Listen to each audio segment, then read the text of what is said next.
오늘부터 접종 완료 6개월이 지나면 방역 패스 적용시설 이용이 제한됩니다. 지난해 7월 6일 이전에 2차 접종까지 완료하셨던 분들 3차 접종을 하셔야 이제 시설 이용 가능하고요. 적용 장소도 대형마트나 백화점까지 확대 적용됩니다. 자, 그런데 방역 패스는 취소돼야 한다. 의사 등 1,023명이 집단 행정소송을 제기했습니다. 어떤 이유인지 잠시 뒤에 소송 대리 변호사 연결해서 직접 들어보겠습니다. 새해 첫날 밤 신원 미상자 한 명이 강원도 최전방 철책을 넘어 월북했습니다. CCTV에 고스란히 찍혔고 초소 상황실에 경보까지 울렸는데 어떻게 철책을 넘을 수 있었는지 잠시 뒤 이 분야 전문가 연결해 당시 상황도 짚어보겠습니다. 더 뉴스 1부 오늘의 헤드라인부터 전해드립니다. 문재인 대통령은 신년사를 통해 남은 4개월 동안 완전한 위기 극복과 선도 국가로 나아가는 데 최선을 다하겠다고 강조했습니다. 3월 대선에 대해서는 적대와 증오, 분열이 아니라 국민의 희망을 담는 민주주의 축제장이 되길 바란다고 말했습니다. 이재명 민주당 후보가 3주 연속 윤석열 국민의힘 후보에 앞서고 있다는 여론조사 결과가 나왔습니다. TBS 의뢰로 최근 실시된 지지도 조사 결과 이 후보는 41%로 37.1%를 얻은 윤 후보를 오차 범위 안에서 앞선 것으로 나타났습니다. 이재명 민주당 후보는 주식시장 활성화를 위해서 주가 조작 같은 불공정 행위를 엄단해 신뢰를 높이는 게 매우 중요하다고 말했습니다. 증시 개장식에 참석한 이 후보는 성장성과 공정성을 갖춰서 주가지수 5,000포인트 시대가 현실화하기를 기대한다고 강조했습니다. 국민의힘 김종인 총괄선대위원장이 선대위 전면 개편을 선언한 가운데 윤석열 후보가 공개 일정을 잠정 중단했습니다. 윤 후보는 김 위원장 등과 만나 본부장급 총사퇴 방안 등 선대위 쇄신책에 대해 논의할 것으로 예상됩니다. 국내에서는 처음으로 코로나19 변이 오미크론에 감염된 확진자 2명이 숨진 것으로 확인됐습니다. 2명 모두 90대로 광주광역시의 같은 요양병원에 입원해 있다가 감염됐다고 방역당국은 밝혔습니다. 지난 1일 밤 동부정선 철책선을 넘어간 월북자는 8국민인 것으로 추정된다고 국방부가 밝혔습니다. 이 월북자와 관련해 우리 군이 북측에 보낸 신변 보호 요청 통지문에 북측은 아직 답변을 보내오지 않고 있습니다.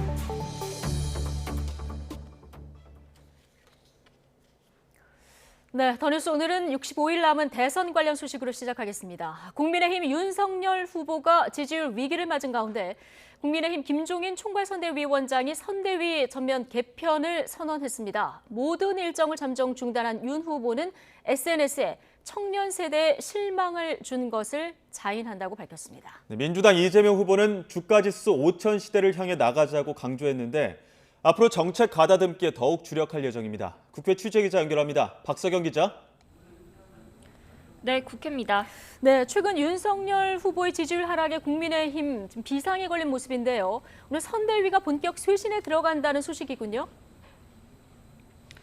네, 지지율 위기 속 김종인 총괄선대위원장은 오늘 아침 회의에서 선대위 전면 개편을 선언했습니다.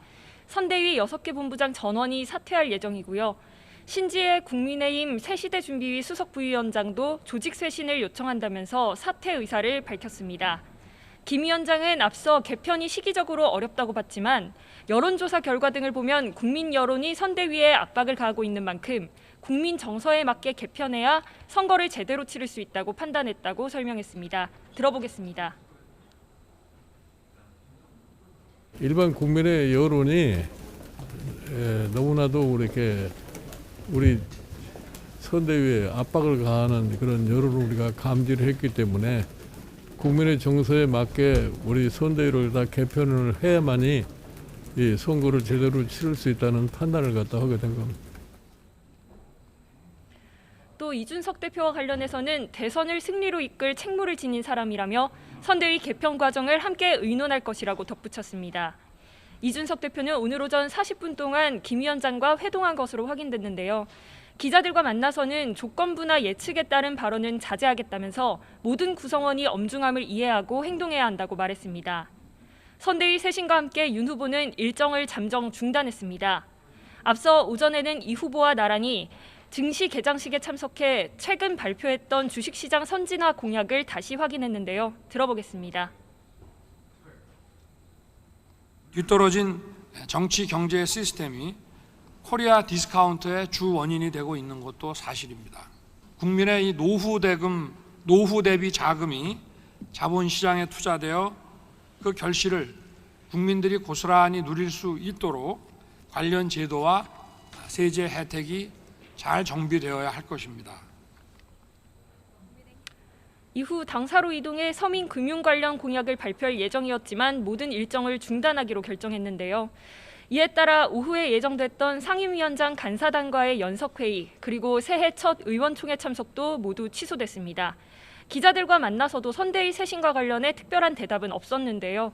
다만 신지혜 수석 부위원장 사퇴와 관련해서는 SNS에 글을 올려 애초 없어도 될 논란을 만든 자신의 잘못이라며 청년 세대에 큰 실망을 준 것을 자인한다고 밝혔습니다. 네, 민주당 이재명 후보는 내일 새해 기자회견 하면서 비전 정책 발표에 더욱 주력한다고요. 네, 이재명 후보는 오늘 오전 증시 개장식에 참석해 자본시장 투명화와 신속한 산업 전환으로 주가지수 5천을 향해 나가자고 밝혔습니다. 직접 들어보겠습니다. 다수의 이제 소액 투자자들께서 우리가 대주주나 이 시장의 강력한 힘에 의해서 피해를 입는다라는 생각을 하지 않게 하는 게 정말로 중요하겠다는 생각이 듭니다. 5천 포인트 시대를 향해 가는 그런 원대한 대장정이 현실화되기를 기대합니다. 이후 특별한 공개 일정은 잡지 않았고 저녁 늦게 2차례 방송 인터뷰만 잡혀 있는데요. 숨을 고르면서 정책 가다듬기를 하는 모습입니다. 그동안 선거대책위원회 쇄신을 통해 집토끼를 잡는 데 주력해왔다면 새해부터는 이같이 비전과 공약 경쟁에 집중할 것으로 보입니다.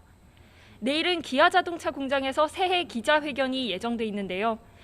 경제정책 기조인 전환적 공정성장을 강조하려는 의도로 풀이됩니다. 수도권을 포함한 주택 공급 정책도 조만간 발표하면서 중도층 표심 잡기에 힘을 쏟을 계획입니다. 네, 제3지대 후보들도 틈새를 파고들고 있습니다. 역대급 비호감 대선이다 이런 평가가 나오고 있는 상황에서 국민의당 안철수 후보 지지율 상승이 지금 눈에 띄는 상황이죠. 네, 여론조사 그래프를 보면서 지지율 추이를 좀 살펴보겠습니다. 12월 3주차에서 4주차로 넘어가는 여론조사를 보면 양강 후보 지지율이 소폭 하락했고 제3지대 후보, 특히 안철수 후보의 지지율이 눈에 띄게 상승했습니다. 이렇게 국민의당 안철수 후보 몸값이 높아지면서 단일화 이슈도 함께 떠올랐는데요. 국민의당 권은희 원내대표는 오늘 CBS 라디오에서 설 전에 야권 내 골든크로스, 다시 말해 안 후보가 윤 후보를 이기는 상황이 이뤄질 거라고 내다봤습니다. 직접 들어보시죠. 좀 여유롭게 잡아서 설 전에 이 양자 대결 구도 안철수와 또 다른 후보의 양자 대결 구도가 이루어질 수 있을 거라고 보고 있습니다. 또 단일화에는 거리를 두면서 국민 요구를 수용해 끝까지 경쟁하는 모습으로 임하겠다고 강조했습니다. 오늘 안 후보는 대구 경북 신년 교례회에, 정의당 심상정 후보는 신년 정치 대개혁 토론회에 참석합니다. 새로운 물결 김동연 후보는 미래당 전국대표단과 간담회를 열고 선거 연합 방안을 논의합니다. 지금까지 국회에서 YTN 박서경입니다.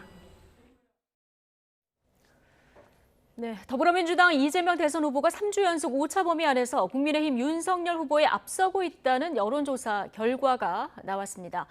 자, 한국사회여론연구소가 TBS 의뢰로 지난달 31일부터 이틀 동안 진행한 차기 대선 후보 지지도 조사 결과 이재명 후보는 지난주보다 3.4%포인트가 오른 41%의 지지율을 기록했습니다. 윤 후보는 1.3%포인트 오른 37.1%로 두 후보 간 격차는 오차 범위 아닌 3.9%포인트였습니다. 국민의당 안철수 후보가 1.9%포인트 오른 9.2%, 정의당 심상정 후보가 2.2%, 새로운 물결 김동연 후보가 1.1%로 뒤를 이었습니다. 차기 대선 당선 가능성을 물은 조사에서는 이재명 후보가 49.1%를 얻으면서 40%인 윤석열 후보를 오차 범위 밖에서 앞섰습니다. 전체 질문지 등 자세한 내용은 한국사회여론연구소나 중앙선거여론조사심의위원회 홈페이지를 참조하면 됩니다. 네, 문재인 대통령은 임기 마지막 신년사에서 남은 임기 동안 완전한 위기 극복과 대한민국이 선도국가로 나아가는 데 최선을 다하겠다고 강조했습니다. 또 이번 대선이 적대와 증오, 분열이 아니라 국민의 희망을 담는 통합의 선거가 되고 민주주의 축제의 장이 되길 바란다고 밝혔습니다. 자세한 내용 청와대 연결해 알아보겠습니다. 백종규 기자. 네, 청와대 춘추관입니다. 네, 자 문재인 대통령 오늘 신년사 내용을 보면 먼저 코로나19로부터의 완전한 회복을 강조했죠. 네, 문 대통령은 오늘 신년사에서 가장 먼저 올해를 완전한 위기 극복과 정상화의 원년으로 삼겠다고 강조했습니다. 그러면서 국내에서 오미크론이 우세종이 되는 것이 시간 문제라 안심하기는 이르다면서 정부는 길게 내다보고 이 고비를 넘어서는 데 총력을 기울이겠다고 말했습니다. 또 일상 회복이 늦춰져 민생이 어려움이 커지는 점에 안타까운 마음을 드러내며 소상공인들에게 최대한 두텁고 신속한 보상이 이루어질 수 있도록 포용적 회복에 전력을 다하겠다고 말했습니다. 문 대통령은 이와 함께 더는 빠른 추격자 전략은 유효하지 않다며 세계에서 앞서가는 선도국가 시대를 힘차게 열 것이라고 강조했습니다. 세계를 선도하는 위치에 서서 더 많은 분야에서 우리가 가는 길이 새로운 길이 되고 새로운 표준이 되도록 하겠습니다. 이를 위해 글로벌 공급망 재편과 기술 경쟁에 미리 대응하고 한국판 뉴딜로 대한민국 대전환의 속도를 높이겠다고 덧붙였습니다. 문재인 정부에서 가장 아픈 부분 부동산 문제와 관련해서도 짧게 언급을 했는데요. 마지막까지 주거 안정을 위해 전력을 기울여 다음 정부까지 집값 관련 어려움을 떠넘기지 않을 것이라며 주택 가격의 하향 안정세가 이루어지도록 하고 실수요자들을 위한 주택 공급에 속도를 내겠다고 강조했습니다. 문 대통령은 한반도 평화를 위한 성과와 과제도 함께 언급했는데 새로운 제안을 내놓기보단 끝까지 남북관계 정상화를 위해 노력하겠다는 의지를 밝혔습니다. 그동안 남북관계에서 많은 성과가 있었지만 앞으로 가야 할 길이 먼 것도 사실이라고 언급하며 아직 미완의 상태인 평화를 지속 가능한 평화로 제도화하는 노력을 임기 끝까지 멈추지 않겠다고 말했습니다. 정부의 노력과 정부는 기회가 된다면 마지막까지 남북관계 정상화와 되돌릴 수 없는 평화의 길을 모색할 것이며 다음 정부에서도 대화의 노력이 이어지길 바랍니다. 정부의 노력과 의료진의 헌신. 이어 지금은 남과 북의 협력이 무엇보다 중요한 때라고 강조하면서 다시 대화하고 협력한다면 국제사회도 호응할 것이라는 점도 밝혔습니다. 네, 정치적 중립을 강조하고 있는 문 대통령, 신년사에서 대선과 관련한 입장도 내놨다고요. 네, 그동안 문 대통령은 대선을 앞두고 청와대는 물론 행정부에도 정치적 중립을 강조해 왔는데요. 이 때문에 최근 대선 등 정치적 이슈와 관련한 언급은 없었습니다. 하지만 이번 신년사에서 통합과 포용을 강조하며 대선 관련 메시지를 냈습니다. 문 대통령은 우선 오는 3월 치러지는 대통령 선거에 국민들의 적극적인 참여를 호소했습니다. 정치의 주인은 국민이며 국민의 참여가 민주주의를 발전시키고 정치의 수준을 높이는 힘입니다. 국민들께서 적극적으로 선거에 참여해 주시고 좋은 정치를 이끌어 주시기 바랍니다. 긴밀한 협력 속에 이와 함께 정치권에도 메시지를 냈는데요. 문 대통령은 이번 대선이 국민의 삶과 국가의 미래를 놓고 치열하게 경쟁하는 민주주의의 축제장이 돼야 한다며 적대와 증오, 분열이 아니라 국민의 희망을 담는 통합의 선거가 되길 바란다고 강조하기도 했습니다. 지금까지 청와대 춘추관에서 YTN 백종규입니다.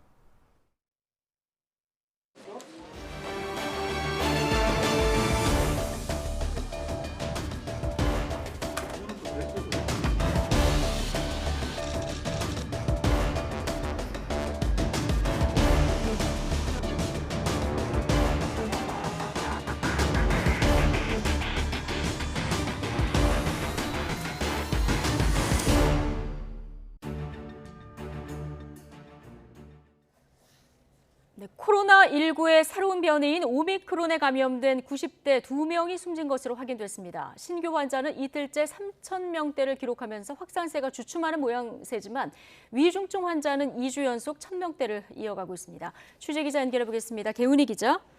네, 개훈입니다. 예. 자, 국내 오미크론에 감염된 사람 가운데 첫 사망자가 나왔다고요? 네, 코로나19의 새 변이인 오미크론에 감염된 확진자 2명이 숨진 것으로 확인됐습니다. 국내에서 오미크론 감염 사망자가 나온 것은 이번이 처음입니다. 방역당국은 사망자들은 90대 2명으로 모두 같은 요양병원에 입원해 있다가 코로나19에 감염됐다고 밝혔습니다. 또 사망자들은 코로나19 감염 시 중증도가 가장 높은 고위험군이었다며 사망과 관련해 역학조사가 진행 중이라고 덧붙였습니다. 이런 가운데 오미크론 변이 감염자는 하루 사이 111명이 늘며 모두 1,318명이 됐습니다. 신규 감염자 중 해외 유입이 101명인데 미국이 62명으로 가장 많고 그 다음으로 캐나다, 필리핀 등 입국자입니다. 국내 감염은 10명입니다. 정부는 오미크론 변이 유행에 대비해 방역 전략을 바꿀 필요가 있다고 평가했습니다.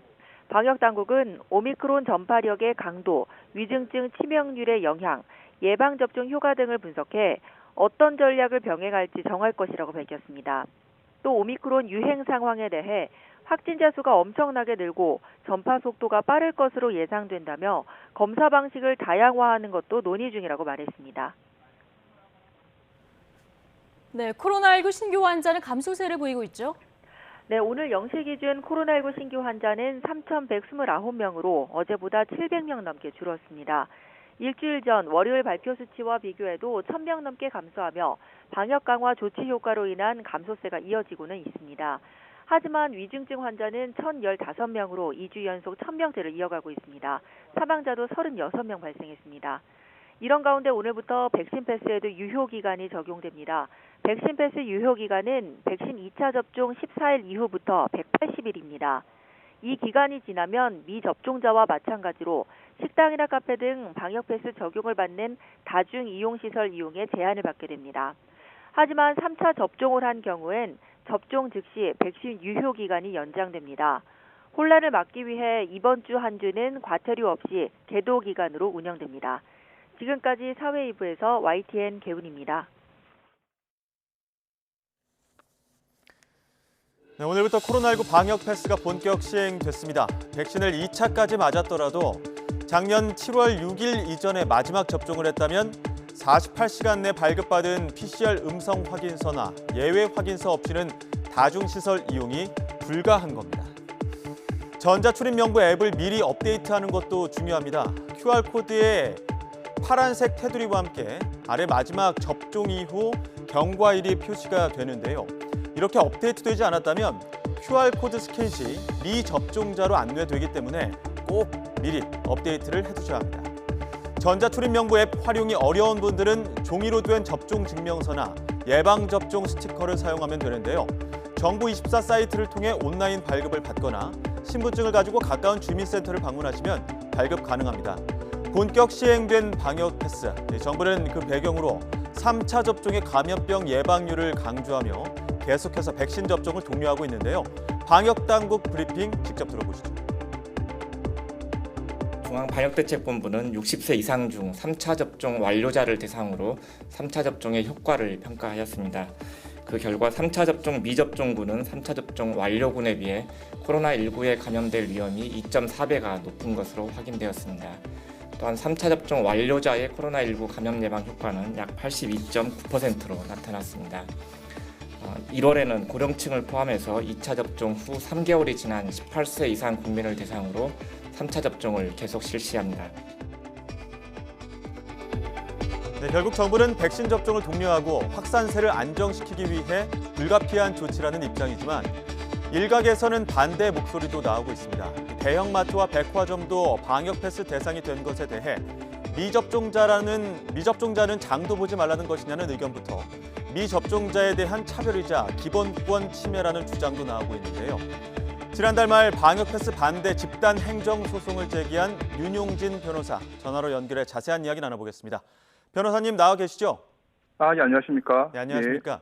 예. 지난달 31일 방역 패스에 반대하는 집단 소송 서울행정법원에 제기하셨습니다. 또 예. 집행정지 신청도 함께 법원에 제출하셨는데 참여한 분들이 의사와 시민 등 1000여 명이 넘는다고요. 예. 조두영 의대 교수님을 비롯해서 10명의 의사 선생님들 그리고 10명의 한의사, 간호사 등 의료인 그 외 일반 시민들 이렇게 모두 1023분이 소송의 원고로 참여하고 있습니다. 예. 국민으로서 기본적 권리를 침해하고 있다 이런 주장을 하셨는데 소송 취지를 좀 더 자세하게 설명을 해주시죠. 예. 지금 정부는 2차까지 백신 접종을 맞은 사람들도 추가 접종을 할 것 그리고 심지어 청소년들에게도 백신을 맞을 것을 요구하면서 이에 응하지 않는 국민들에게 사실상 사회생활이 불가능할 정도의 불이익을 주는 소위 백신 패스를 도입하고 이를 점점 더 강화하고 있는데 이것이 적절한 수단이 아니며 과도하게 국민의 권리를 침해하고 있으므로 중단되어야 한다는 것이 그 취지입니다. 예. 사회생활이 불가능할 정도의 제한이다 이렇게 좀 보고 계시는 건데 예. 지금 여러 개별 사례들 가운데서 백신을 맞지 못한 사례들 어떤 것들이 좀 있습니까?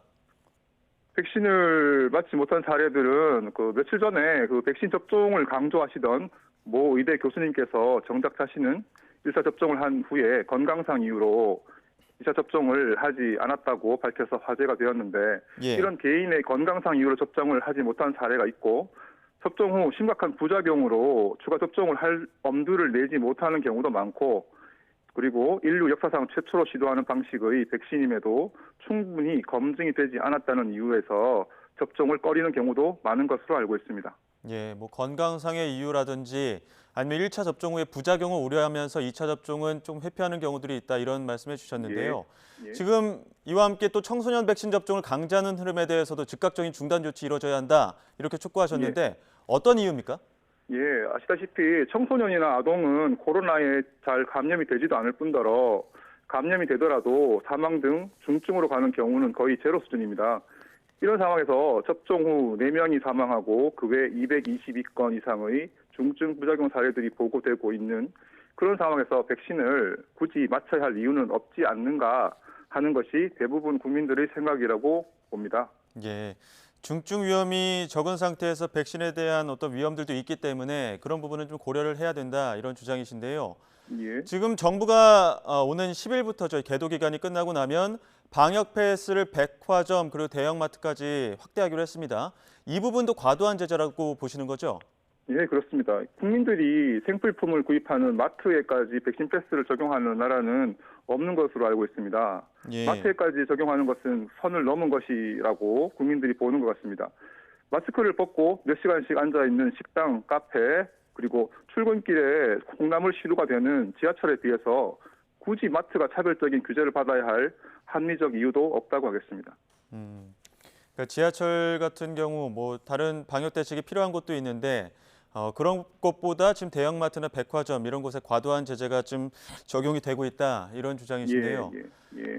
끝으로 법률가의 관점에서 지금 정부 대책에 바라는 점이 있다면 한 말씀 부탁드립니다. 예. PCR 검사가 적절한 방법인가 그리고 과연 백신이 예방 효과 내지는 중증화를 막아주는 효과가 있는 건지도 지금 통계상 지금 굉장히 의아한 상황입니다. 그리고 무엇보다도 모든 바이러스는 변이가 계속됨에 따라서 전염성은 높아지고 독성은 낮아집니다. 얼마 전 영국 가디언지가 오미크론은 이미 독성이 감겨되었다고 보도를 하는 등 국내외 많은 전문가들이 코로나도 오미크론 변이에 이르러서는 그 독성이 감기 수준으로 낮아졌다라고 하고 있는데 감기를 예방하기 위해서 전 국민이 백신을 맞아야 하는가 하고 물어보면은 그렇다고 대답할 국민이 몇이나 되겠습니까?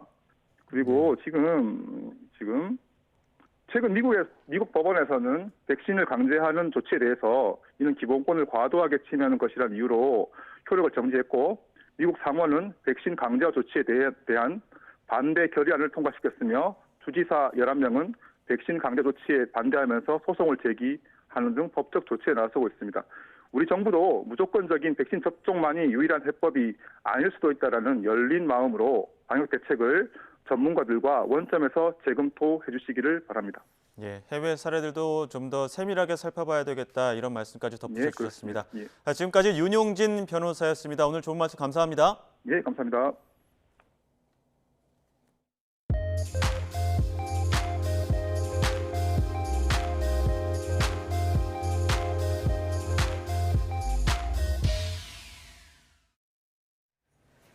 네, 새해 첫날 우리 국민으로 추정되는 신원미상의 인물이 강원도 동부전선 최전방 철책을 넘어서 월북한 것으로 확인됐습니다. 오늘 아침 국방부는 이 월북자 신원을 탈북자인 것으로 조심스럽게 추정된다 이렇게 밝히기도 했는데 무엇보다 당시 철책을 넘어가는 모습이 CCTV에 찍혔고 감지 센서도 정상 작동했던 것으로 드러나면서 우리 군의 부실한 초동 대처가 또 논란이 되고 있습니다.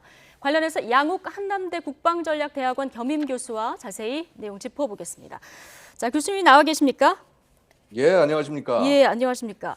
자, 민간인이 민간인 통제선을 통과해서 지뢰가 널려 있는 비무장지대를 뚫는 일이 발생을 했습니다. 당시 CCTV에도 찍혔고 경보도 울렸는데 군 당국이 이걸 3시간 동안이나 상황 파악을 못하고 있었다는 거거든요. 어떻게 이런 일이 가능했을까요? 결국은요, 이게 과학화 경계 시스템이다라고 해서 센서가 있고 CCTV가 있고 열상 장비가 있고 이러한 장비가 있다고 하더라도요, 사실은 기본적으로 이것을 확인하고 조치하는 것은 사람입니다. 그 사람이 이 부분을 최종적으로 인지하고 대응하지 못한다고 한다면요, 이 시스템은 존재하지 않는 것과 똑같다라고 할 수가 있는 것입니다. 사람이 대처하지 못하면 과학화 경계 시스템 다 무용지물이다. 결국 우리 군의 부실한 초동 대처가 월북할 시간을 벌어줬다 이런 비판까지 지금 나오는 상황이거든요.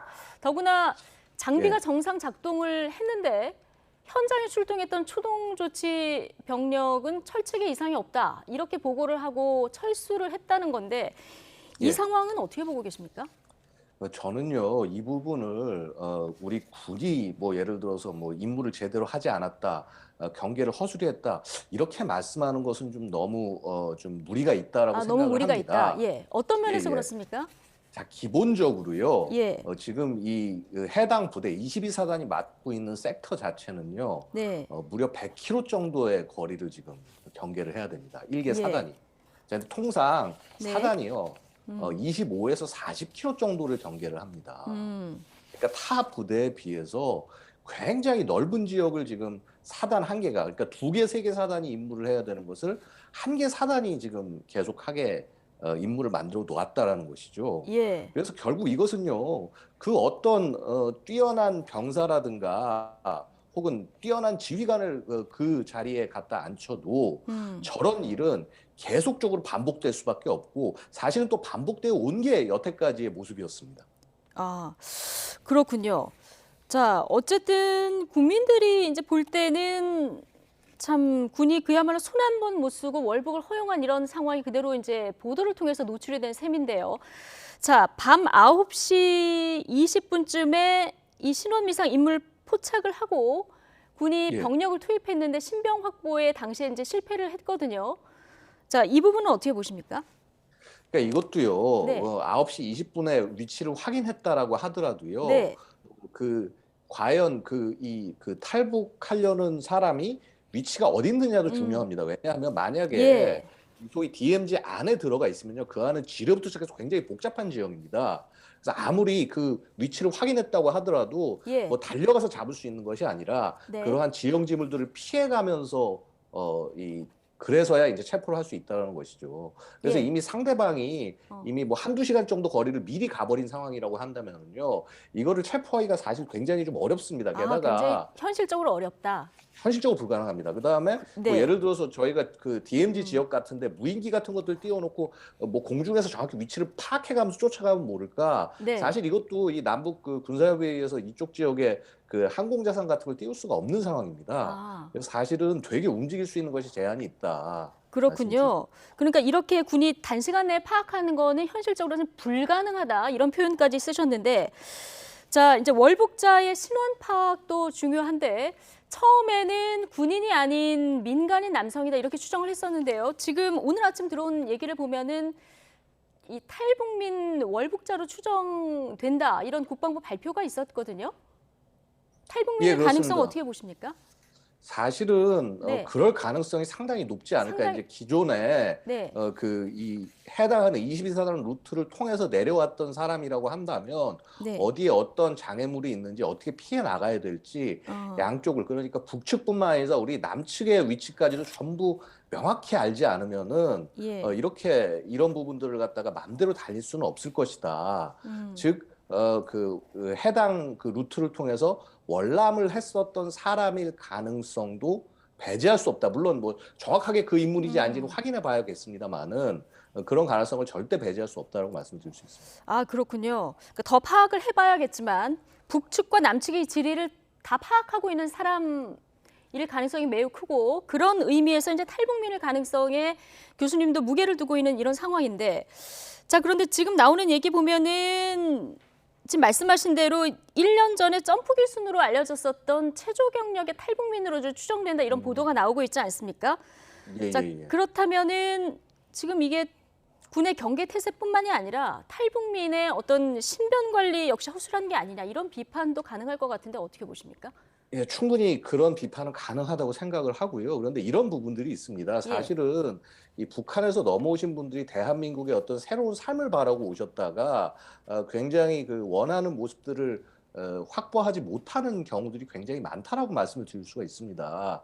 즉 우리 정부가 혹은 우리 사회가 얼만큼 이렇게 탈북하셔가지고 해서 이 아직 한국에 적응하지 못한 이런 분들을 얼만큼 잘 돌보고 있는지, 네. 그러니까 관리 소홀을 뭐 이렇게 얘기하고 비난하고 하기 전에 우리가 그들을 얼마나 이 사회에 잘 보듬고 있는지부터 좀 살펴봐야 되지 않을까 생각이 듭니다. 그렇군요.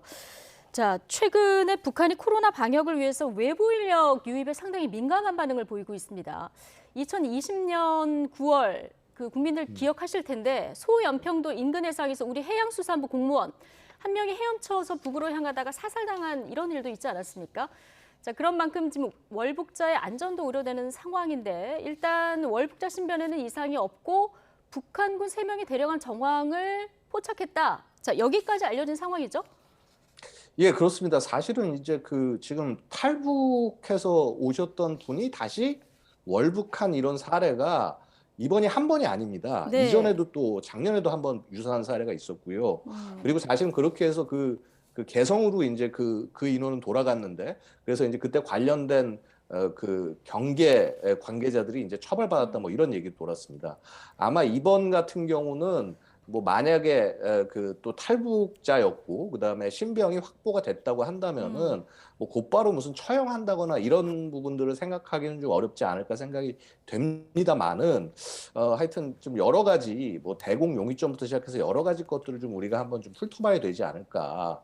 그리고 이제 그 22사단 그 해당하는 문제들 같은 경우는 제가 정말 좀 드리고 싶은 말씀이, 이것이 특정한 한 부대의 문제가 아니다. 즉 네. 우리의 국방개혁 상황이 갖고 있는 이런 문제다라는 말씀을 좀 드리고 싶습니다.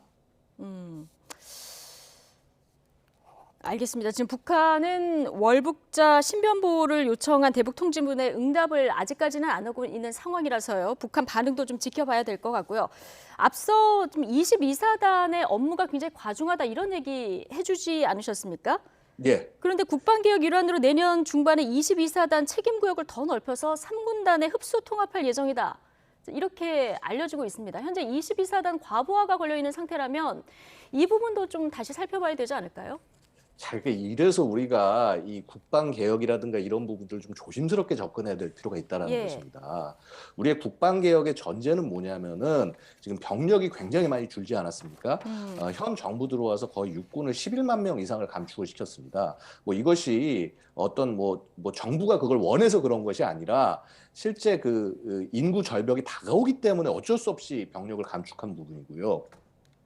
그런 와중에서 사실은 22사단 같은 이런 부대에 어떻게 보면 부담이 더 좀 높아졌다라고 말씀을 드릴 수가 있습니다. 네. 그런데 그럼 과연 이 과학화 경계 시스템의 이런 첨단 장비들이 이런 부족한 일손을 도와줄 수 있냐 하면은요, 아직은 그러한 수준에 이르지 못했다라는 것이죠. 이 과학 기술 자체가. 자, 그래서 4차 산업혁명이라든가 이런 어떤 미래 기술 이런 것들을 뭐 자꾸 말씀하고 비전을 얘기하시는 건 좋은데 실제 현장 병력이 쓸 수 있는 그런 기술과 장비와 이런 것들을 좀 활용해야 된다라고 말씀드리고 싶습니다.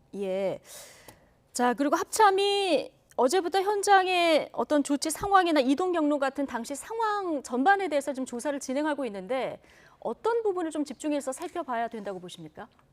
사실은 가장 중요한 것은 결국은 이제 그 영상에 찍힌 부분을 이제 병사들이 확인하지 못했다라는 부분들이 문제가 되는 것 아니겠습니까? 네. 그래서 제가 말씀드리고 싶은 건 뭐냐면요. 이 병사 한 명이 한 10개 이상의 모니터를 동시에 감시를, 한 20개 정도 모니터를 감시를 해야 됩니다. 이게 한계가 엄청나게 있습니다. 예. 자, 그래서 사실 이런 것들을 실질적으로 도와줄 수 있는 어떤 컴퓨터 시스템, 영상인식 시스템, 자, 이런 것들을 해서 도움을 줘야지. 그래서 자꾸 뭔가 이렇게 뭐 22사단 잘못했다, 뭐 사단장을 무슨 뭐 처벌해라, 뭐 해당 부대장을 처벌해라, 이런 식으로 접근하면 절대 이 문제는 해결할 수가 없고 되려 정말 무엇이 문제였는지, 기술적으로 혹은 작전상에 뭐가 문제가 있었는지 네. 철저히 검토하고 접근을 해야 되지 않을까라고 말씀드리겠습니다. 예. 자, 마지막 질문 드릴 텐데요. 군 안팎에서 GP 병력이 있었다면은 월북을 방지할 수 있었을 것이다. 이런 지적도 지금 나오고 있는 이런 상황인데, 자, 이런 지적은 왜 나오는 건지, 그리고 이런 예. 지적이 나올 만하게 타당한 부분이 있는지 어떻게 보십니까? 뭐 사실은 이제 여러 가지 정책적 판단이었습니다. 현 정부는 들어서 이제 예. 남북 이 공동 선언을 통해서 이 뭐라고 그럴까, GOP, 그러니까 GP, 이 소위 DMZ 안에 들어가 있는 GP를 서로 없애자라고 해서 우리 군은 10개소를 파괴하고 1개소를 철수를 하고 이렇게 나왔습니다. 예. 근데 사실은 이 GP가 전방에 들어가 있었으면요, 그 앞에서 사람들이 움직이는 거 충분히 파악을 할 수 있고, 그다음에 그 GP에 있는 수색 병력이 내려가서 그 사람을 차단하거나 체포하거나 할 수 있는 가능성은 충분히 있었다라고 하는 것이죠. 자, 그래서 이제 제가 드리고 싶은 말씀은 뭐냐면은 자, 이 GP를 없앴다라고 하는 거는 또 어떻게 보면 정부 혹은 정권의 결정일 수 있습니다. 네. 그렇다고 한다면 그 부분은 충분히 책임을 지고 그다음에 이건 이럴 수 있다 하고 국민을 설득시켜야지 맞는 것이고요. 네. 그다음에 만약에 그 결정이 잘못됐다라고 한다면 되돌려야겠죠. 그래서 그렇게 좀 뭔가 합리적으로 좀 접근해야 될 필요가 있지 않나. 뭐 군이 무조건 잘못했다 이렇게 접근하셔서 절대 안 되고, 되려 그러한 정책을 결정을 내리는 사람, 이것은 결국 정치인들이다, 정치권이다, 이런 말씀을 정확히 드리고 싶습니다. 알겠습니다. 군이 무조건 잘못했다 이렇게 접근하기보다는 좀 합리적으로 접근할 필요가 있다. 자, 이런 얘기까지 해주셨습니다. 아마 내일 좀 상세한 경위조사 내용이 발표될 것 같은데 이 내용 좀 주목해서 봐야 될 것 같습니다. 지금까지 양욱 한남대 국방전략대학원 겸임 교수였습니다. 고맙습니다. 감사합니다.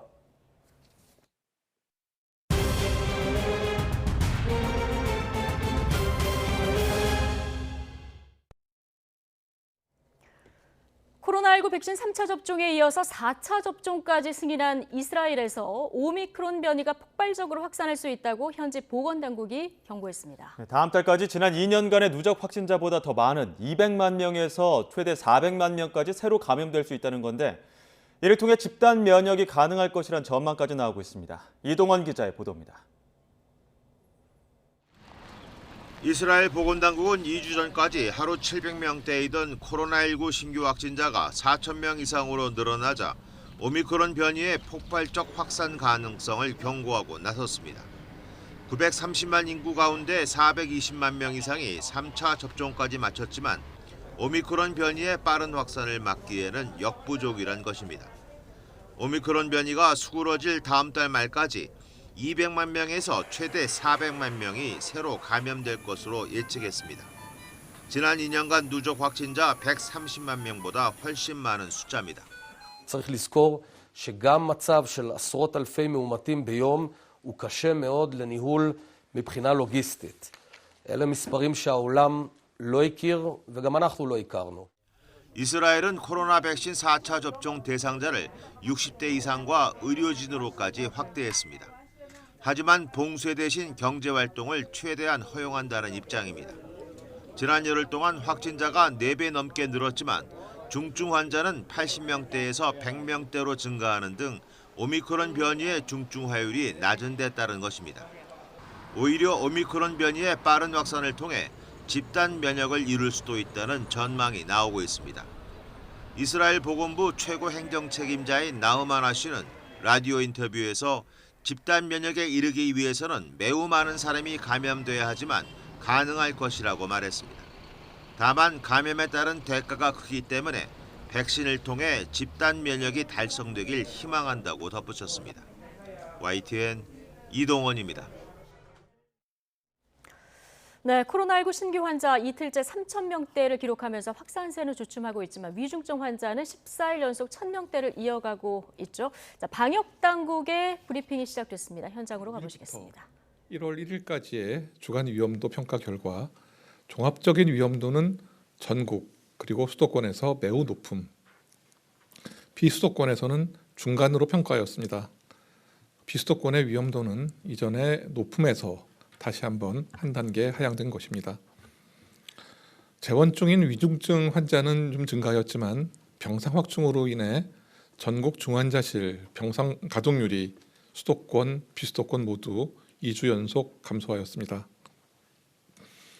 의료 역량 대비 발생 비율도 감소하였고 특히 수도권은 11월 4주 이후 처음으로 100% 미만으로 내려오게 됐습니다. 재원 위중증 환자 수는 12월 29일에 최다 발생을 기록하였으나 최근 신규 위중증 환자의 감소세에 힘입어서 향후 감소세로 전환될 것으로 이렇게 예상하고 있습니다. 주간 일평균 확진자 수는 12월 4주까지 3주 연속 6,000명대였으나 12월 5주차에는 4,000명대로 감소하였고 사망자 수도 11월 이후 처음으로 감소되는 양상을 보이고 있습니다.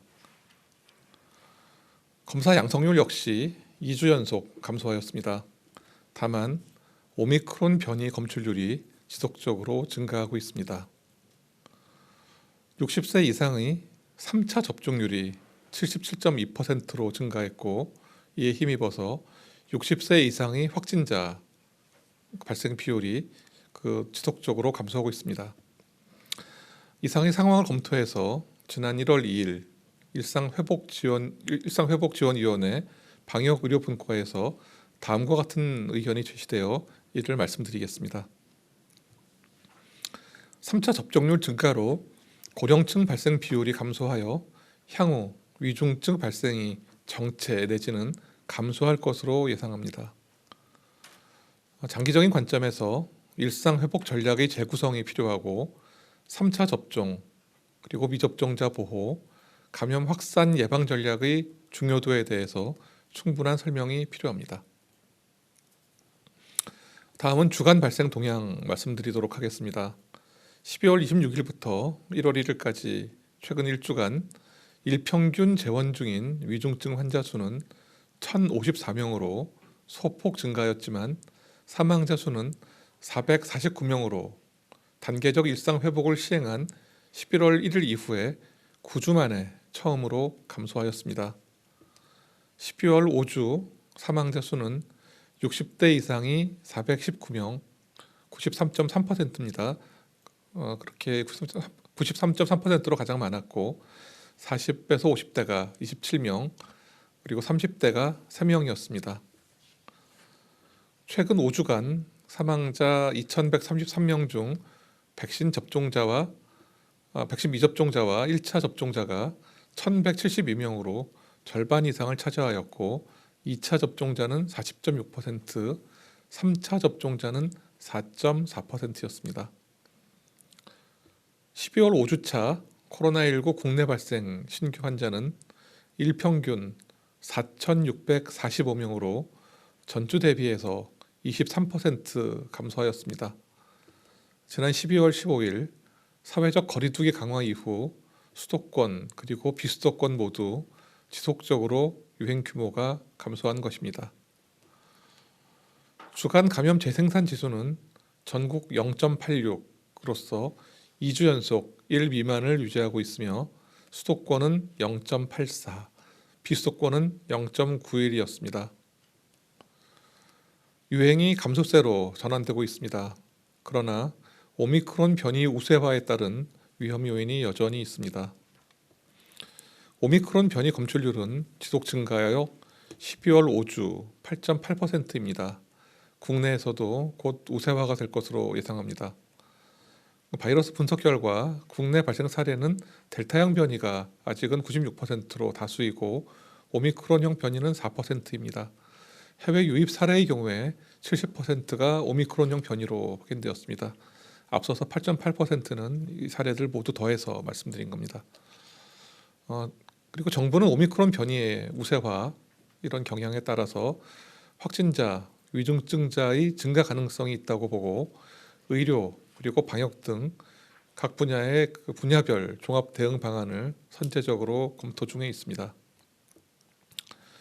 다음은 3차 접종의 중증 진행 예방 효과에 대해서 말씀드리겠습니다. 3차 접종 후에 확진되시는 분들, 혹시라도 돌파 감염에 의해서 걸리신 분들은 미접종한 다음에 미접종 후에 확진되시는 분들에 비해서 사망을 포함한 중증 위험의 진행도가 93.6% 낮게 나타났습니다. 다음으로 방역 패스 시행 관련된 안내 말씀 드리도록 하겠습니다. 오늘부터 접종 유효기간이 적용되며 접종 증명에 대해서 유효기간이 적용됩니다. 안정적인 제도 정착을 위해서 이번 주는 계도기간으로 운영할 계획입니다. 코로나19 2차 예방접종 증명은 2차 접종 후 14일에서 180일까지 유효하게 인정이 되고 3차 접종을 받은 경우에 접종 후에 즉시 그 효력이 인정됩니다. 전자증명서 출입명부 시스템도 개선되었습니다. 전자출입명부 앱을 업데이트한 후에 본인의 접종 정보를 갱신할 경우에 3차 접종력과 접종 후 경과일을 확인할 수 있도록 하였습니다.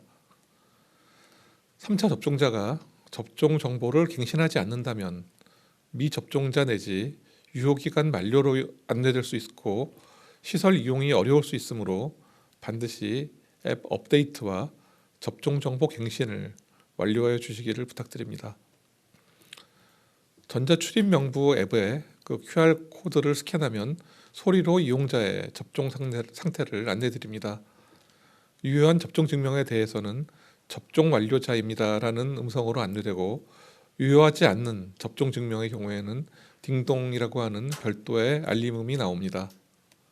이런 알림음이 날 경우에는 시설 관리자는 이용자의 예방접종 증명서, PCR 음성 확인서, 격리 해제 확인서 또는 예외 확인서를 육안으로 확인하여 주시고 별도의 유효기간 표시가 없는 종이 증명서나 스티커의 경우에는 유효기간 내의 것인지 확인하여 주실 것을 부탁드립니다. 18세 이하 연령의 경우에는 확인서 없이 시설 이용이 가능합니다. 시설 관리자로부터 신분증 제시를 요청받으실 경우에 그 신분증 제시를 통해서 그 18세 이하임을 확인받아 주시면 되겠습니다. 지금 오미크론 변이가 전 세계적으로 확산되고 있습니다. 우리나라에서도 곧 우세화가 될 것으로 예상하고 있습니다. 그런데 이 오미크론 변이는 델타 변이와 비교해서 전파력과 유중증률에 큰 차이가 있습니다. 이런 병원체의 특성 변화에 따라서 방역 체계도 변화가 불가피하고 지금 이를 준비 중임을 어울러 말씀드립니다.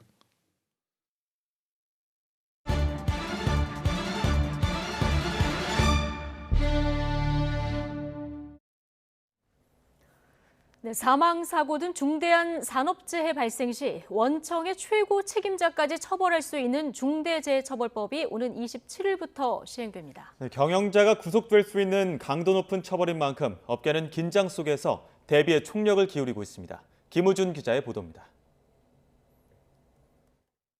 서울 대치동 GTX 터널 공사 현장. 레미콘 작업팀장 55살 박모 씨는 지난해 12월 10일 이곳에서 숨진 채 발견됐습니다. 컨베이어 벨트 사이에 있는 모래를 제거하는 도중 벨트에 끼임 사고를 당한 겁니다. 정확한 사고 범인은 현장에서 파악 중입니다. 문제가 없었던 것 같습니다. 중대재해처벌법 제정에 기폭제가 된 태안화력발전소 노동자 김용균 씨가 숨진 지 꼭 3년 만에 벌어진 판박이 사고입니다. 일하는 사람이 문제라는 생각을 계속하는 한 죽음은 막지 못합니다. 일하다 죽지 않게 해달라는 노동자들의 목소리가 한데 모여 제정된 중대재해처벌법. 핵심은 사망사고 등 중대한 산업재해 발생 시 가장 윗선 경영 책임자에게까지 강한 책임을 묻겠다는 겁니다. 기존에는 주로 하청업체나 현장 책임자 선에서 꼬리 자르기 식으로 처벌을 받고 끝났지만 이제는 원청업체의 경영진까지 책임을 물어 1년 이상의 징역 또는 10억 원 이하의 벌금으로 처벌할 수 있습니다. 징역형을 상한이 아닌 하한으로 설정한 건 중한 처벌을 내리겠다는 강력한 의지로 풀이됩니다. 검찰, 경찰의 업무를 하는 자가 이 상해에 이르게 한 경우에는 1년 이상의 징역형을 규율하고 있거든요. 사업주나 경영 책임자 등에게 그들과 유사한 정도의 의무나 책임감 또는 도덕성을 전제로 해서 이런 징역형의 하한을 규정했다라고 볼 수도 있어요. 경영자가 구속될 수 있는 강도 높은 처벌인 만큼 업계마다 촉각을 곤두세우고 있습니다. 특히 건설사들이 바짝 긴장하고 있습니다. 지난해 중대재해가 발생한 사업장 570여 개 가운데 330여 개, 그러니까 절반 이상이 건설업인 것으로 조사됐습니다. 건설사들은 최고 안전 책임자를 선임하고 안전 조직 인원을 대폭 늘리는 등 사고를 막기 위해 총력을 기울이고 있습니다. 안전조직 개편과 예산 투자 확대를 했고 좀 더 체계화된 업무 분장을 통해 안전 경영을 실천할 예정에 있습니다. 정부도 중대재해처벌법의 성공적인 안착을 위해 노력하고 있습니다. 국토교통부는 법률 이해와 처벌 책임 등을 구체적으로 명시한 해설서를 만들어 현장에 배포했고 고용노동부는 올해 산업재해 예방 예산에 사상 최대 규모인 1조 1,000억 원을 투입해 기업 규모별 안전보건 관리체계 구축을 지원하겠다는 계획입니다. 관리체계 구축 여부를 감독관과 외부 전문가가 반드시 재확인해서 사업장에서 지속 가능한 사망사고 예방 시스템이 작동되도록 하겠습니다. 중대재해처벌법은 오는 27일부터 시행되며 50인 미만 사업장은 2년 뒤인 2024년 1월부터 적용 대상입니다. YTN 김우준입니다. 네, 이렇게 중대재해처벌법이 오는 27일부터 시행되지만 처음 만들어진 법이다 보니 잡음도 여전합니다. 일부 조항을 두고 경영계와 노동계 모두 불만을 나타내고 있는데요. 사각지대 논란도 넘어야 할 산입니다. 강희경 기자가 보도합니다. 주로 대기업에서 수급을 받아 건물 기초공사를 담당하는 한 중견 건설업체는 중대재해처벌법 시행을 앞두고 어느 때보다 분주합니다. 전문가들에게 자문하고 매일같이 현장에 나가 안전관리를 하지만 여전히 막막한 게 한둘이 아닙니다. 저희들이 진짜 준비를 해야 되는 건지, 준비를 하려고 하면 뭐 어떻게 해야 되는 건지 이런 디테일한 부분이 없다 보니까 그냥 지금 관망만 하고 있는 상태입니다. 다른 데 물어봐도 정확한 답변을 주는 데가 없다 보니까. 기업들이 가장 우려하는 건 법 해석상 모호한 지점이 많다는 점입니다. 경영 책임자의 범위는 어디까지인지, 재해 예방에 필요한 적정한 예산이 얼마인지 등이 대표적입니다. 이런 이유로 60% 넘는 기업이 법 시행일까지 의무를 준수하는 게 어렵다고 답했습니다. 과잉 처벌을 우려하는 건데 노동계는 오히려 불확실한 규정들이 처벌을 피할 꼼수가 될 수 있다는 입장입니다. 기업들이 최고 안전보건 책임자 자리를 만들거나 기존 지위를 격상하는 건 CEO의 책임을 분산시키려는 의도에 불과하다는 겁니다. 최고 책임자가 처벌받지 않고 여러 가지 기업들이 서류나 조직 개편으로 인해서 책임에서 좀 빠져나갈 수 있는 그런 조항이 있어서 그 부분은 좀 되게 애매모호하고 개정이 필요하다고 생각하고 있습니다. 정부에서 구체적 사례를 담은 해설서를 냈지만 일선에선 여전히 만족하지 못하는 분위기입니다. 노사 양쪽의 의견이 많이 첨예하게 다르다 보니까 절충적인 표현들이 좀 많이 들어갔습니다. 정교하게 중대재해법 취지에 맞게끔 운영될 수 있는 조항으로 분명하게 설정하는 것이. 적극적으로 산재를 예방하겠다는 취지와 달리 사각지대가 여전하다는 점도 문제입니다. 지난해 산업재해 사망사고 10건 가운데 8건은 50인 미만 사업장에서 발생했습니다. 그러나 50인 미만 사업장은 적용이 3년 유예됐고 5인 미만은 아예 대상에서 제외됐습니다. 노동자의 안전과 목숨마저 차별적으로 보장한다는 비판이 나오는 이유입니다. 중대재해를 예방하자. 중대재해처벌법의 근본적인 목적은 간단합니다. 그러나 시행 초기에는 일선의 혼란이 불가피한 상황인 만큼 구체적인 사례와 판례가 쌓일 때까지 경영계와 노동계 그리고 정치권을 비롯한 전 사회적 논의가 꾸준히 이뤄져야 한다는 목소리가 나옵니다. YTN 강희경입니다.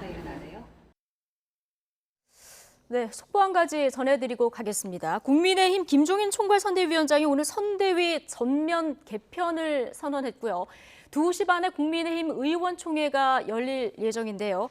자, 이에 앞서서 국민의힘 김기현 원내대표 그리고 김도읍 정책위 의장이 동반 사의를 표명했다는 소식이 들어왔습니다. 예, 다시 한번 전해드리겠습니다. 2시 반 국민의힘 의원총회를 앞두고 김기현 원내대표 그리고 김도읍 정책위 의장이 동반 사퇴 의사를 밝힐 예정이라 이런 속보가 들어가 왔습니다. 네. 김기현 원내대표 지도부 주요 구성원이 나부터 책임질 것이다 이런 발언을 덧붙였는데요.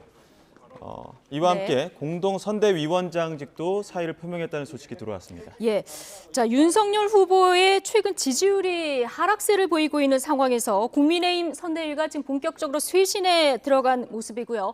잠시 후 2시 반 의원총회가 열릴 예정인데요. 저희 뉴스 시간대에 현장에 잡히면 바로 연결해서 또 얘기 들어보도록 하겠습니다.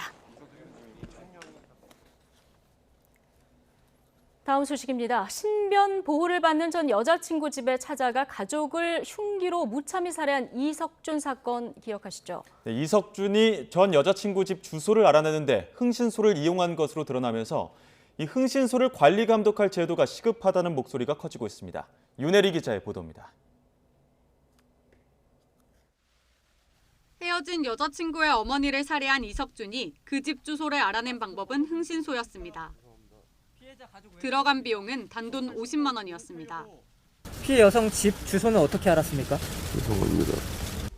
함께 구속된 흥신소 운영자는 텔레그램을 통해 제3자로부터 피해자 집 주소를 확보한 걸로 파악됐습니다. 앞서 전처를 살해한 혐의로 징역 30년을 선고받고 복역 중인 김모 씨도 흥신소를 통해 전처의 거처를 추적한 사실이 드러나기도 했습니다. 왜 범행 저지르셨어요? 죄송합니다. 피해자 차량에 왜 GPS 설치하셨나요? 죄송합니다. 문제는 흥신소 관련 논란이 앞으로도 이어질 가능성이 크다는 점입니다. 얼마 전만 해도 흥신소가 특정의 소재를 추적하는 게 원칙적으로 금지돼 있었지만 재작년 법 개정으로 가능해졌기 때문입니다. 여기에 탐정이란 용어도 쓸 수 있게 됐습니다. 전국 수천 개로 추정되는 흥신소가 음지에서 양지로 나온 셈입니다. 하지만 이들이 뒷조사 과정에서 개인정보나 위치정보 등을 불법으로 수집하는 걸 막을 수단은 여전히 없습니다. 사업자 등록만 하면 누구나 탐정이 될 수 있어서 전과자와 같은 부적격자를 가려내기 힘들다는 점도 문제입니다. 탐정이라고 하는 용어는 사용할 수 있습니다만 개인정보를 확보한다든가 위치정보를 찾는 것은 여전히 불법입니다. 또한 관련된 자격증도 국가가 공식적으로 인정해주지 않은 것이기 때문에 불법 활동 우려를 해결하려면 국가가 나서서 탐정 생태계를 관리해야 한다는 지적이 나옵니다. 실제로 미국과 영국, 일본 등 주요 선진국들도 탐정 공인제를 도입하고 정부와 경찰이 위법 행위를 단속하고 있습니다. 가장 중요한 것은 탐정이 개인정보를 침해했을 때 그 탐정을 어떻게 처벌할 것인지 뿐만 아니라 그런 행위를 했을 때 탐정의 자격을 어떻게 박탈할 것인지를 법령에 담아서 우리 국회에도 탐정공인제를 골자로 한 이른바 탐정업 관리법이 발의돼 관련 상임위에서 논의 중입니다. 스토킹 처벌법 시행 뒤 관련 범죄에 대한 경각심이 커지는 가운데 불법 개인정보 유출을 막을 예방책 마련도 시급하다는 지적입니다. YTN 윤혜리입니다.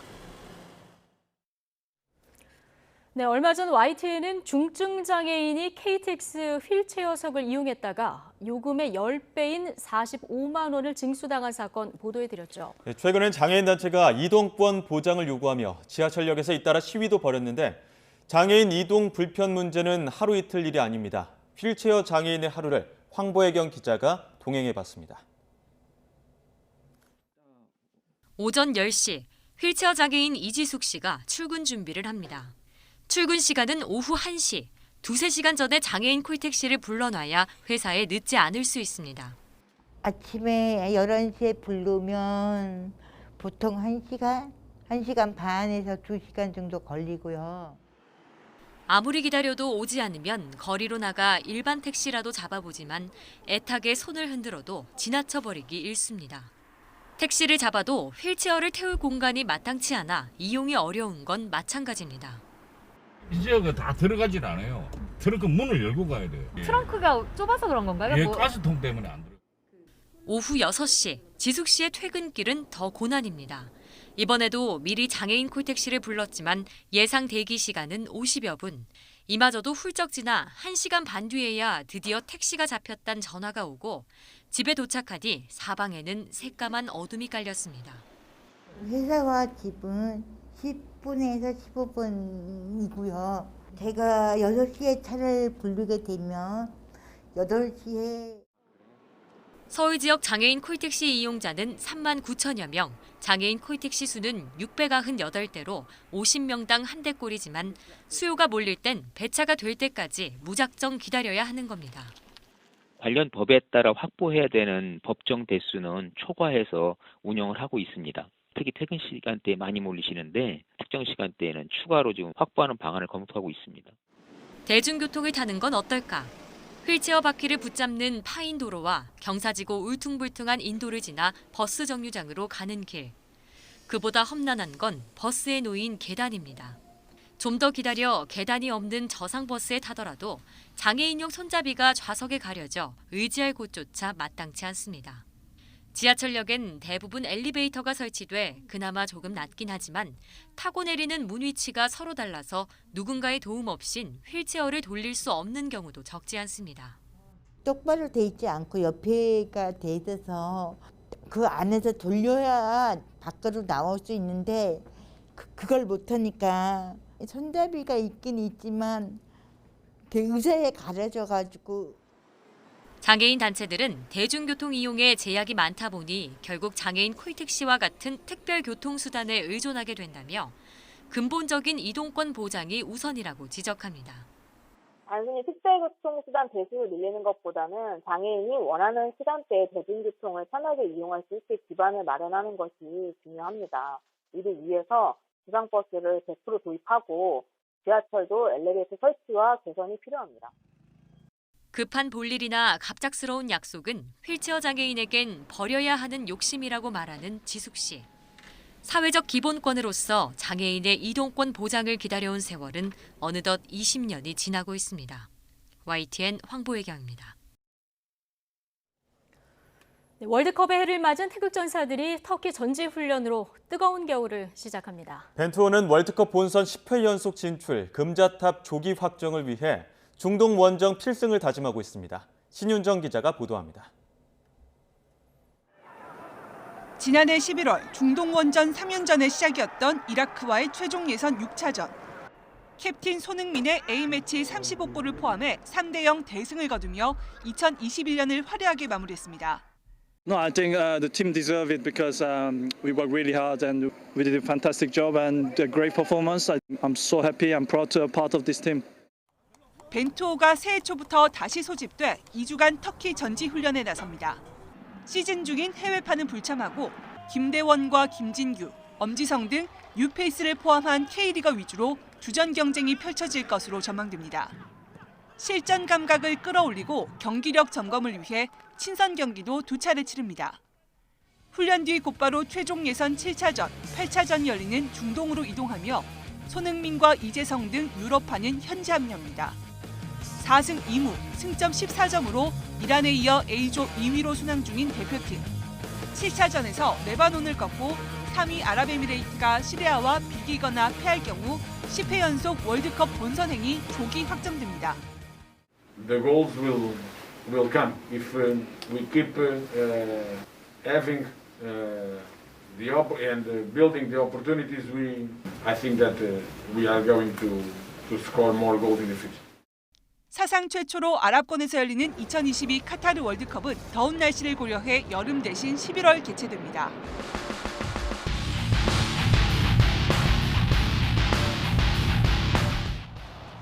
카타르 수도 도하를 비롯한 5개 도시에서 28일간 펼쳐지는 지구촌의 최대 스포츠 축제. 태극전사들은 코로나19로 지친 팬들에게 희망의 축배를 준비하고 있습니다. YTN 신윤정입니다. 네, 아침과 달리 낮부터는 기온이 영상권을 회복했습니다. 하지만 찬바람에 체감 온도는 여전히 영하권에 머물고 있는데요. 기상캐스터 연결해 오늘과 내일 날씨 자세히 알아보겠습니다. 원희다 캐스터. 네, 상암동 야외 스튜디오에 나와 있습니다. 네, 자 기온이 오르긴 했는데 찬바람 때문에 여전히 춥다고요? 네, 서울은 아침과 달리 현재 영상 2도까지 올랐습니다. 예년 이맘때 수준인데요. 하지만 찬바람이 불면서 체감 온도는 종일 영하권에 머물고 있습니다. 오늘 낮에 외출하시더라도 꼭 따뜻한 옷차림으로 체온 조절 잘 해주시기 바랍니다. 오늘 낮 동안 활동하시는데 큰 불편은 없겠습니다. 다만 수도권과 강원 지역에는 밤부터 약하게 눈이 날리는 곳이 있겠습니다. 눈은 내일 새벽 충청과 전북, 경북 지역으로 확대하겠지만 조금 날리는 정도로 쌓이지는 않겠습니다. 다만 영하권 추위에 밤사이 도로 위 살얼음이 만들어질 가능성이 있습니다. 각별히 유의해 주시기 바랍니다. 내일 아침 영하권 추위가 이어지겠습니다. 서울 영하 6도, 청주 영하 3도, 광주 영하 1도가 예상됩니다. 내일 낮 기온은 오늘과 비슷하겠습니다. 서울 1도, 대전 4도, 부산 9도로 예년 이맘때 겨울 날씨를 보이겠습니다. 한편 동쪽 지역에 이어 서울과 경기 남부에도 건조주의보가 확대됐습니다. 밤사이 내리는 비나 눈의 양이 많지 않아 대기는 점점 더 건조해질 것으로 보이는 만큼 산불 등 화재 사고 발생하지 않도록 조심하시기 바랍니다. 이번 주 내륙은 대체로 맑고 건조한 날씨가 계속되겠고 주 중반쯤 제주도에만 눈비가 내리겠습니다. 강추위는 주 중반까지 이어지다 후반부터 점차 누그러질 전망입니다. 당분간 동해안을 중심으로는 너울성 파도가 높게 일겠습니다. 해안가 안전사고에도 각별히 주의하시기 바랍니다. 지금까지 상암동 야외 스튜디오에서 YTN 원희다입니다. 네, 지난 일주일 사이 여론 흐름을 보면 수치의 차이는 있지만 큰 추이는 비슷한 양상입니다. 윤석열 국민의힘 후보 지지율에 빨간불이 들어온 사이에 안철수 국민의당 후보 지지율 상승세가 눈에 띄는 상황인데요. 조금 전에 속보도 전해드렸습니다만 국민의힘 선대위 전면 인적 개편 작업에도 돌입한 상황입니다. 네, 검색어로 본 트렌드 분석도 비슷했는데 잠시 뒤 여론조사 전문가 두 분과 분석해 보도록 하겠습니다. 저희는 더 뉴스 2부로 돌아오겠습니다.